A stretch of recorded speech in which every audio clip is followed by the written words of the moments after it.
Hello guys, ഇന്നത്തെ video നല്ല crispy ആയിട്ടുള്ള പെട്ടെന്ന് തയ്യാറാക്കാൻ പറ്റുന്ന ഒരു പഴംപൊരിയുടെ റെസിപ്പിയാണ്.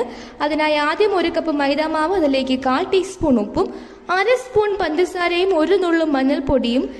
ഇനി ഇതിലേക്ക് കുറച്ച് സോഡാപ്പൊടിയുടെ കൂടെ കുറച്ച് നാരങ്ങ നീര് ഒഴിച്ച് 1 പതഞ്ഞ് വരുമ്പോൾ ഇതിലേക്ക് ഒഴിച്ചു കൊടുക്കാവുന്നതാണ്. ഇങ്ങനെ ചെയ്യുകയാണെങ്കിൽ അധികം എണ്ണ കുടിക്കുന്നില്ല.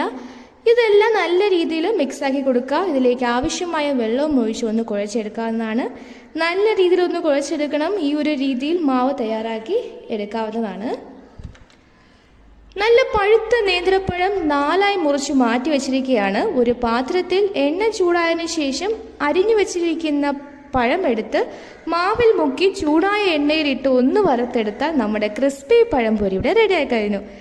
ഈ രീതിയിൽ പഴംപൊരി ഒന്ന് ചെയ്ത് നോക്കൂ, തീർച്ചയായിട്ടും എല്ലാവർക്കും ഇഷ്ടമാകും.